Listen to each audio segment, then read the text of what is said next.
వస్తుంది. అందుకే మూకశంకర్లు ఒక చమత్కారమైన శ్లోకం చెప్పారు. పరమాద్భుతమైనటువంటి శ్లోకం ఆయన అన్నారు, కారణపరచిద్రూప కాంచీపుర సీమ్ని కామ పీఠగత కాచన విహరతి కరుణ కాశ్మీర స్తబక కోమలాంగలత అన్నారు. కుంకుమ పువ్వుల యొక్క గుత్తి ఎలా ఉంటుందో అంత ఎర్రగా, అంత సౌకుమార్యంగా, అంత లావణ్యంగా, అంత కోమలంగా ఉన్నటువంటి ఒక ఎర్రటి తీగ ఒకటి కాంచీ క్షేత్రంలో అల్లుకుందిటే. ఎవరావిడ? కామాక్షి. అమ్మా, ఆ ఎర్ర తీగ ఉందే అది పరమదయగలిగిన తీగమ్మా. ఆ తీగ ఏం చేస్తుంటుందో తెలుసా? కారణపరచిద్రూప, ఎవరెవరు అమ్మా అని పిలుస్తున్నారో వాళ్ళందరినీ కూడా పరచిద్రూపమైనటువంటి పరమశివుడున్నాడే అచ్చిత్, ఆ శివుడిలోకి కలిపేస్తుంటుంది. అమ్మా అని పిలిస్తే చాలు, ఇక్కడ అన్నం పెట్టేస్తుంది, ఇక్కడ సుఖాలు ఇచ్చేస్తుంది, తృప్తినిచ్చేస్తుంది, జ్ఞానం ఇచ్చేస్తుంది.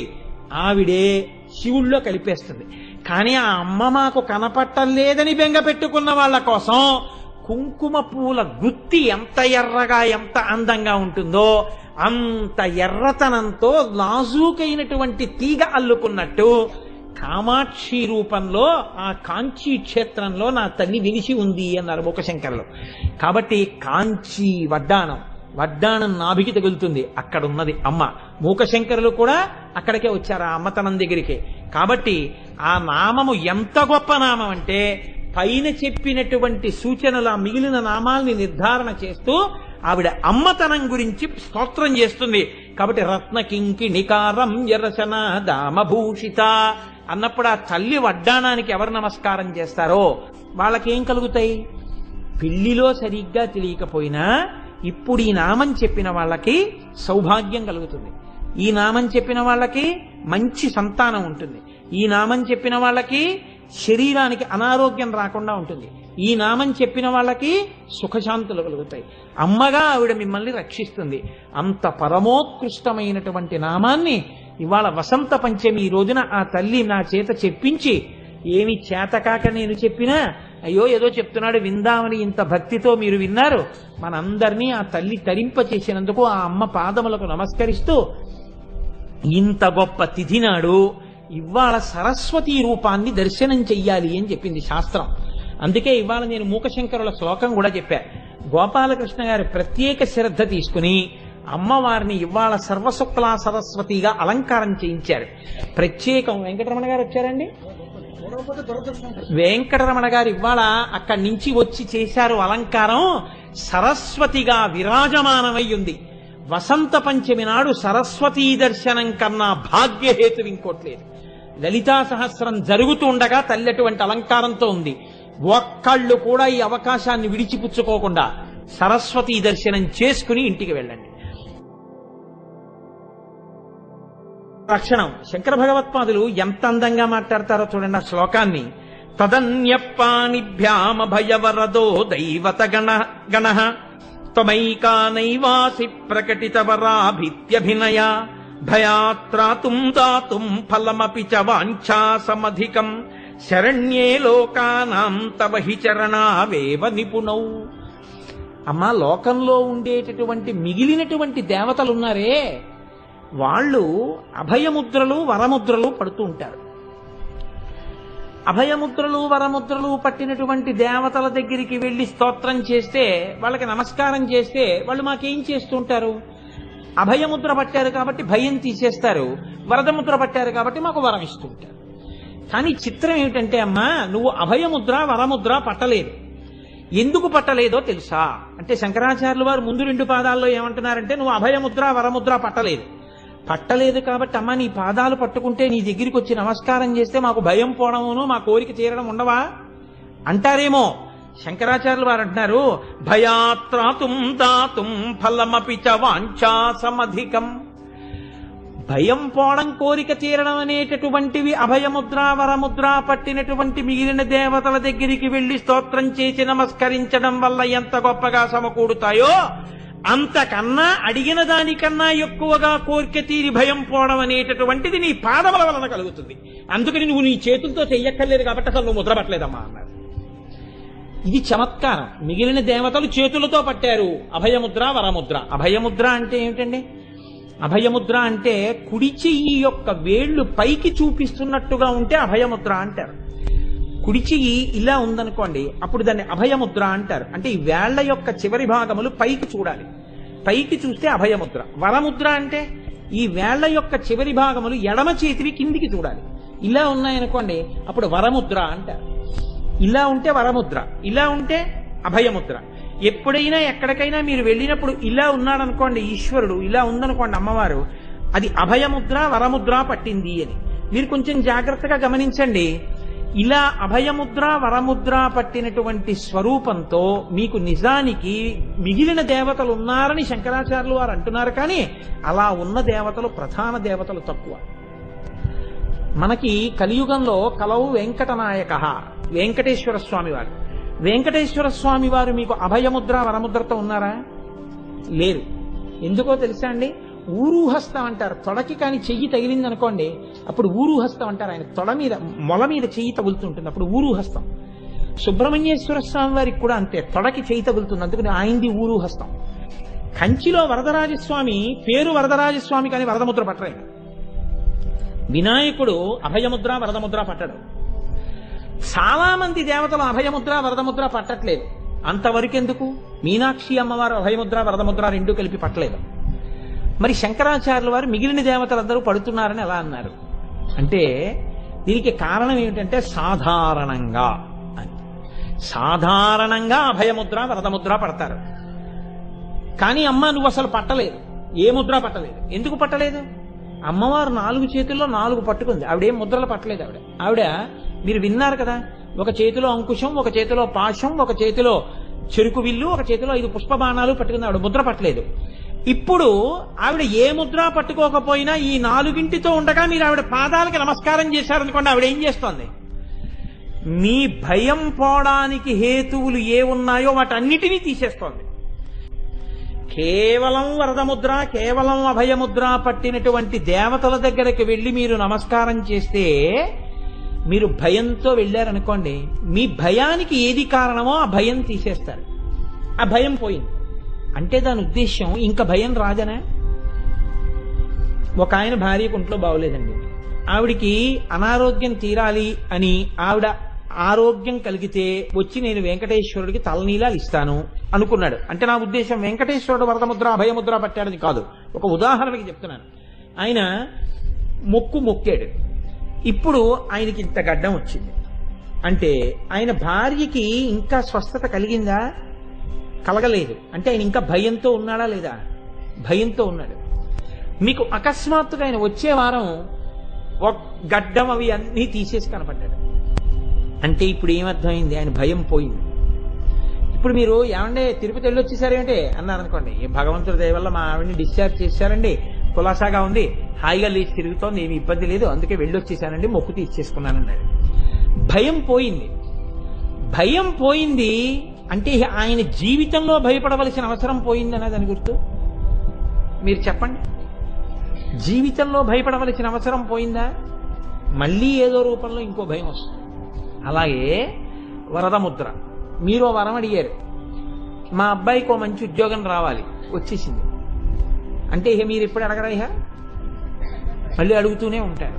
అంటే ఇప్పుడు ఈ అభయముద్ర వరదముద్ర పట్టింది మీకు ఎందుకు పనికి వచ్చింది?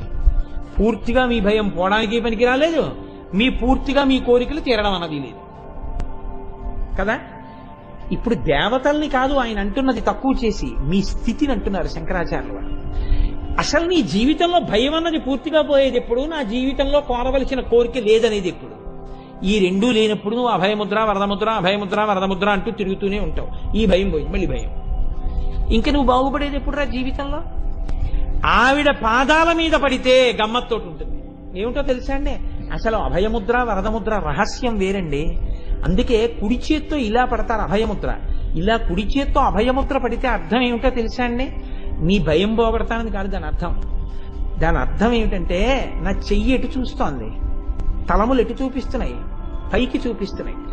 ఓరి పిచ్చాడా, ఈ భయానికి నా దగ్గరికి రావడం కాదు, ఈ భయం అన్నది ఎందుకు వచ్చింది నీకు? చాలా ఉన్నాయి, అందులో కొన్ని నేను పొందాలి, వేటి వల్లన్నా నాకు అపకారం కలుగుతుందని భయం వల్ల వచ్చింది. లోకంలో ఇన్ని లేవు, ఒక్క పరబ్రహ్మమే ఉంది, నువ్వు కూడా అందులో అంతర్భాగమే, నువ్వు కూడా పరబ్రహ్మమే. ఇది నువ్వు తెలుసుకుంటే నువ్వు ఆకాశ స్వరూపుడివి. పైనున్న ఆకాశం ఏకంగా అఖండంగా ఎలా ఉందో నువ్వు కూడా అంతే. ఇది నీకు తెలిసిన నాడు నీ భయం శాశ్వతంగా పోతుంది. అందుకని అభయముద్ర పడతారు ఇలాగా. అంటే ఈ పైన ఉన్న ఆకాశం ఎటువంటిదో నువ్వు అటువంటి వాడివి, ఇది తెలియక భయపడుతున్నావు. వరదముద్ర ఇలా పడతారు. కోరిక కోరడం చాలా నీచం, అందుకే ఎడం చేత్తో తీరుస్తాను, కిందకి చూపిస్తారు.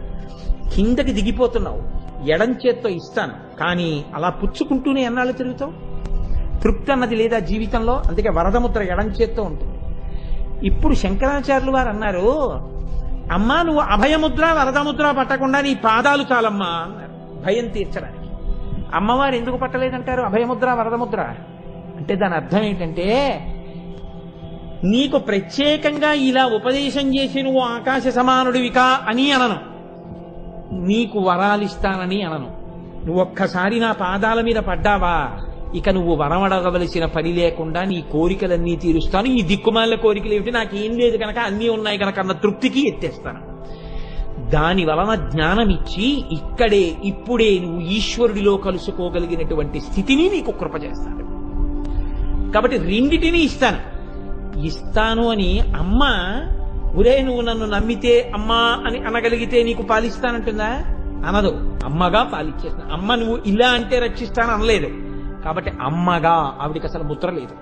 ఆవిడ పాదాల మీద పడిపోతే, శరణాగతి చేస్తే ఆవిడకున్న గొప్ప లక్షణం ఏమిటో తెలుసా అండి? నీ శత్రువుని శత్రువని అమ్మ దగ్గర చెప్పేస్తే చాలు, ఆవిడ పొంగిపోయి మిమ్మల్ని రక్షించేస్తుంది. ఇది దొంగకి తాళం చెవులు ఇవ్వడం లాంటిది. మనసిచ్చిందండి అమ్మవారు. ఈ మనసిచ్చింది కాబట్టి మీరు సుఖాల కోసం వెంపర్లాడుతున్నారు.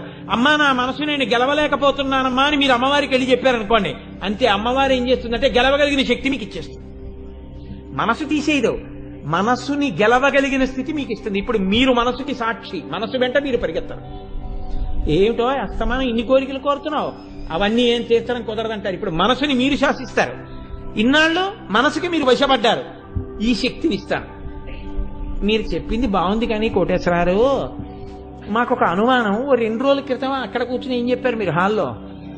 చతుర్ముఖ బ్రహ్మగారికి ఒక తలకాయ శివుడికి గిల్లేశాడు. గిల్లేస్తే 4 చేతుల కింద అమ్మవారేమో బ్రహ్మగారి 4 తలకాయలు కాపాడింది. కాపాడినప్పుడు బ్రహ్మగారి భయం చేతులతో తీర్చిందని చెప్పారా లేదా? మరి అమ్మవారు అభయముద్ర పట్టలేదని చెప్తారే? బ్రహ్మగారి తలకాయలు 4 చేతులతో కాపాడినప్పుడు అభయముద్ర పట్టవా? మరి అమ్మవారికి అభయముద్ర లేదని మళ్ళీ ఈ శ్లోకంలో ఎలా చెప్తారు? అదే శంకరాచార్యుల వారి శ్లోకంలో. మరి రెండింటికి తేడా వచ్చేలేదు. అప్పుడు బ్రహ్మగారి చేతుల మీద చెయ్యి పెట్టి భయాన్నించి రక్షిస్తుంటే, మృణాళీ మృద్వీనాం తవ భుజలతానాం చతసృణాం చతుర్భిః సౌందర్యం సరసిజ భవస్తౌతివదనైః చతుర్నాం శీర్షానాం సమమభయ హస్తార్పణ దియా. చేతులతో అభయం ఇచ్చిందన్న శ్లోకంలో ఉందిగా. మరి అప్పుడు అది అభయముద్రేగా, చేతులతోనేగా కాసింది. కాపాడినప్పుడు ఆ చేతులు అభయముద్ర పట్టాయిగా. మరి పట్టలేదంటారే? ఇప్పుడు పాదాలే గొప్పవంటున్నారే. అభయముద్ర వరదముద్ర పట్టిన దేవతల కన్నా అమ్మవారి పాదాలు గొప్పవంటారే. మరి ఆ శ్లోకానికి ఈ శ్లోకం వ్యతిరేకం అవ్వలేదు అదే శంకరాచార్యుల వారిది? అంటే మీరు జాగ్రత్తగా పరిశీలిస్తే ఇందులో ఒక రహస్యం ఉంది. అమ్మవారు ఎక్కడున్నా అయ్యవారు ఉంటారు. ఎందుకో తెలుసా అండి? నేను పాలలో నీళ్లు కలిపానండి అన్నాను అనుకోండి, నీళ్లలో పాలు కలవలేదండి అని మీరు అనగలరా మీరు? పాలలో నీళ్లు కలిపితే నీళ్లలో పాలు కలిసాయి కదండి. అమ్మవారు ఎక్కడ ఉంటే అక్కడ శివుడి యొక్క సగం కూడా ఉంటుంది. వాళ్ళు ఎప్పుడూ అర్ధనారీశ్వరులుగానే ఉంటారు. అమ్మవారు ఒక్కతి ఎప్పుడూ ఉండదు. ఆవిడ ఎరుపుతనంలో కలిసిపోయాడు కానీ శివుడు ఉన్నాడని చెప్పాను నేను మీకు కదండి. అలా కలిసిపోయి ఉంటే ఇప్పుడు ఇక్కడ ఉన్నటువంటి అమ్మవారిలో ఎటుపక్క శివుడు ఉంటాడు? ఇటుపక్క శివుడు ఉంటాడు, కుడిపక్క కదండి. ఈ కుడిపక్క సగభాగం పరమశివుడు, ఈ సగభాగం అమ్మవారి. అభయముద్ర పడితే ఏ చేత్తో పట్టాలి? కుడి చేత్తో పట్టాలి. కుడి చేత్తో పడతారు అభయముద్ర. ఇప్పుడు భయాన్ని తీర్చవలసినటువంటి చెయ్యి గిల్లింది. ఏ చేత్తో గిల్లాడైనా? కుడి చేత్తోనే గిల్లాడు. ఎడం చేత్తో గిల్లితే ప్రత్యేకం ఎడం చేత్తో గిల్లాడని చెప్తారు. కుడి చేత్తోనే గిల్లేశాడు. అంటే ఏ చెయ్యి అసలు అభయాన్ని ఇవ్వాలో ఆ చెయ్యి శిక్ష వేసింది, గిల్లింది. ఇప్పుడు ఆ చెయ్యి గిల్లేస్తే ఎడం పక్కన ఉన్నదేది? అమ్మవారి చెయ్యి. ఎడం పక్కనున్న చేత్తో కుడి చేత్తో ఆయన గిల్లేస్తే ఎడం చేత్తో నేను రక్షించేస్తే ఆయనకి కొంచెం అంటే నేను గిల్లేసేవాడిని నువ్వు రక్షించేసేవాడివి అంటుందేమో అని ఇప్పుడు ఆవిడేం చేసింది? ఒక చమత్కారం చేసింది. ఓరి పిచ్చాడా, నీ భయం పోవాలంటే ఏమీ లేదురా, తేలిక మార్గం ఉంటుంది అని ఇలా అంది. అంటే ఇప్పుడు లోకంలో ఏది పట్టుకుంటే భయం పోతుందో చూపించింది. కుడి చేత్తో రక్షించడానికి అవకాశం లేదు, ఎందుకంటే కుడి భాగం శివుడిది, అది గిల్లింది, అందుకని ఇలా అంది. అంటే ఇప్పుడు ఏం చూపించింది? పాదాలు చూపించింది. ఈ పాదాలు పట్టుకున్నావా ఇక నీకు భయం లేదురా. ఇప్పుడు లోకంలో ఏది పట్టుకుంటే ఇంకసలు భయం అన్న మాటకు అవకాశం లేదో అది చూపించింది. ఇప్పుడు ఆయన వెంటనే మనసుతో ఏమో పట్టేసుకున్నాడు? పాదాలు పట్టేసుకున్నాడు.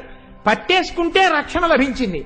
అంటే ఈ తత్వం ఎప్పుడైతే తెలిసిందో 4 చేతులుగా ఉన్నవి పక్కనున్న శివుడి 2 చేతులు కూడా ఆవిడ ఒక్కతే పట్టుకోలేదు, ఆయన పట్టుకున్నాడు. కాబట్టి ఇప్పుడు అమ్మవారు తన యొక్క చేతులతో రక్షించడం అన్నది పాదాల మీద పడ్డం వల్లే రక్షించింది. ఈ చెయ్యి వరదహస్తం కాబట్టి ఊరే పిచ్చాడా ఈ కాళ్ళ మీద పడు, ఆయనతో రక్షింపచేస్తానని సంజ్ఞ చేసింది. కాబట్టి ఇప్పుడు ఆవిడ అభయముద్ర పట్టిందని మీరు ఎలా అనుకుంటున్నారు? అభయముద్ర పడితే కుడి చేత్తో పట్టాలి. కుడివైపు శివుడు ఉన్నాడు, ఆవిడ పట్టే అవకాశమే లేదు. ఎడం చెయ్యే ఆవిడికుంది, ఎడం చేతి వైపు భాగం కాబట్టి పడితే వరదముద్ర పట్టాలి. ఇలా పాదాలు చూపించిన పాదాల మీద పడితేనే బ్రహ్మగారికి కూడా రక్షణ కలిగింది. ఇప్పుడు ఆ శ్లోకానికి ఈ శ్లోకానికి ఎక్కడొచ్చింది ఘర్షణ? ఏం లేదు, 2 శ్లోకాలు సరిపోయాయి. కాబట్టి అమ్మా, నీ పాదముల మీద పడినటువంటి వాడు ఎవరైనా సరే నీవు అమ్మవి కనుక రక్షించేయడమే నీకొచ్చు. రక్షించేయడమే వచ్చిన అమ్మవి కనుక నువ్వు అసలు అభయముద్ర వరదముద్ర పట్టవు. అమ్మ ముద్రలు పట్టదు, రక్షించడమే తెలుసా. పిల్లాడు ఏడిస్తే రక్షించేస్తుంది అంతే. అందుకే అమ్మ అంటే చాలు, అమ్మ రక్షించేస్తుంది.